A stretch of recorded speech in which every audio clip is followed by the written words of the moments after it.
आपल्या लोकांची आपली वाहिनी एबीडी न्यूज मराठी। अंबरनाथमध्ये अवैधपणे भारतात वास्तव्याला असलेल्या 9 बांगलादेशींना बेड्या ठोकण्यात आल्या आहेत। अंबरनाथ पश्चिम पोलिसांनी ही कारवाई केली।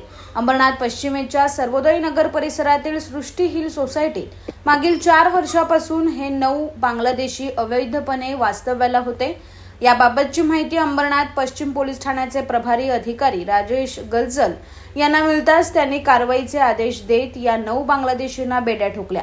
यामध्ये 5 पुरुष आणि 4 महिलांचा समावेश असून त्यांच्या मोबाईलमध्ये सापडलेल्या कागदपत्रावरून ते बांगलादेशी नागरिक असल्याचं सिद्ध झालंय। दरम्यान 4 वर्षापासून हे घुसखोर अंबरनाथमध्ये अवैधपणे वास्तव्याला असतानाही अंबरनाथ पोलिसांना मात्र त्याची माहिती कशी नव्हती असा प्रश्न या निमित्ताने उपस्थित झालाय। अंबरनाथ पोलीस स्टेशन अंतर्गत ही काल रात्री अंबरनाथ तपास पथकाने केलेली कारवाई आहे।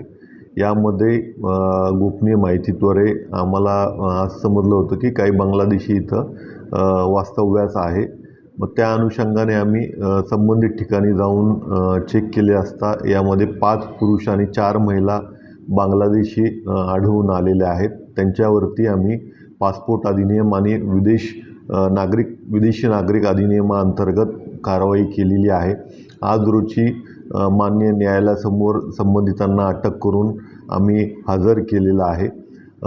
या संदर्भाने आणखी काही विस्तृत माहिती जी आहे ती पोलीस कस्टडीमध्ये संबंधित नागरिक जे ते आल्यानंतर आम्ही सांगू। कोणत्याही नागरिकांना रूम भाड्याने देताना त्यांचं पूर्ण जे KYC आहे ते संबंधित पोलीस स्टेशनला कळवणे बंधनकारक आहे। परंतु काही नागरिक ही माहिती जी आहे ती लपवून ठेवून पोलीस स्टेशनला ही माहिती देत नाहीत। त्या अनुषंगाने संबंधित अधिनियमाअंतर्गत त्यांच्यावरती कारवाई करण्यात येईल। साठी आपल्या एबीडी न्यूज मराठी चॅनलला सबस्क्राइब करा आणि लाईक शेअर करून पहा शहरातील ताज्या घडामोडी थेट मोबाईलवर।